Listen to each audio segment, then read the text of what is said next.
Donald Trump's NAFTA changes could alter the future of U.S.-Mexico trade at the Otay Mesa border. Trucks from Mexico rumble slowly across, carting everything from auto parts, to food, to pacemaker parts destined for American hearts.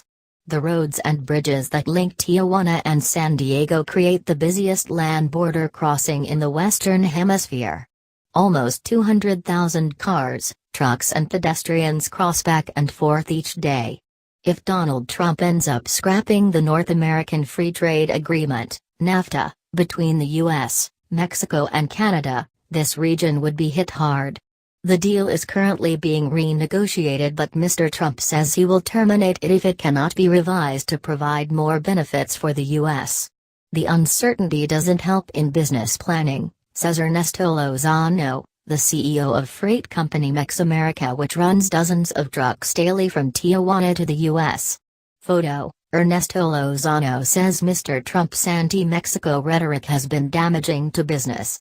ABC News, Stephanie March. Mr. Trump has accused Mexico of taking manufacturing jobs away from the U.S., but Mr. Lozano says the reality is more complicated. This feeds a whole bunch of trucking companies, warehouses, brokers, retailers, distribution centers in California, that ship worldwide, Mr. Lozano says, pointing to a sprawling industrial complex over the border in Tijuana. Beyond the NAFTA renegotiation, he says Mr. Trump's anti-Mexico rhetoric has also been damaging. What worries anybody here in business on the border is just the negative publicity that it can give and making it unattractive for businesses to come and relocate here on the border, he says. Build bridges, not walls, that is our motto here at the border. Photo: trucks from Mexico cross the border, bringing in everything from auto parts, to food, to pacemaker parts. ABC News, Stephanie March. White House rhetoric shoos away Mexican customers in San Isidro, on the U.S. side of the border. A shopping mall abuts the barbed wire border fence. Armed border agents patrol meters from coffee shops and retail outlets. Photo: Mr. Wells says less people are crossing the border to shop. ABC News, Stephanie March. For us, going into another country is like crossing the street. I mean, literally it is crossing the street, says Jason Wells, the executive director of the San Isidro Chamber of Commerce. He says 95% of the customers that use the mall are from Mexico and that foot traffic has fallen significantly in recent months. A lot of people have stopped crossing, based on the fear, based on the rhetoric that is coming out of the White House, he says.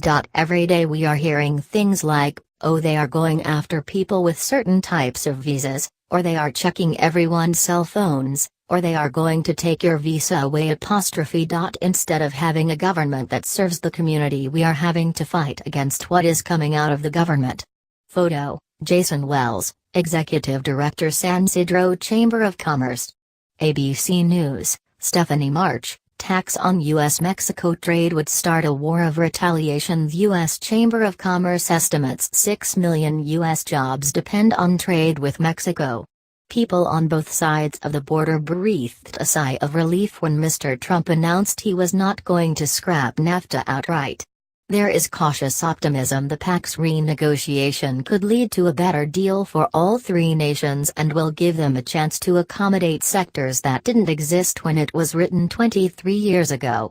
But if Mr. Trump and the Republican-controlled Congress push forward with other controversial measures, like a 20% border tax for goods entering the U.S., experts warn that could end up hurting U.S. workers and businesses. Photo: cardboard factory warehouse in Tijuana. ABC News, Stephanie March. You start a war of retaliation, says Denise Duquesne, a former California state senator and current senior fellow at the U.S.-Mexico Studies Center in San Diego. Earlier this year, Mexico considered a boycott of U.S. corn imports in response to Mr. Trump's rhetoric. Mexico sent their president to Brazil and Argentina to make new deals to see if Brazil and Argentina could meet their needs rather than Nebraska and Iowa, Ms. Duquesne says. They are going to continue to trade with others and in some ways become less dependent on the U.S. as a trading partner.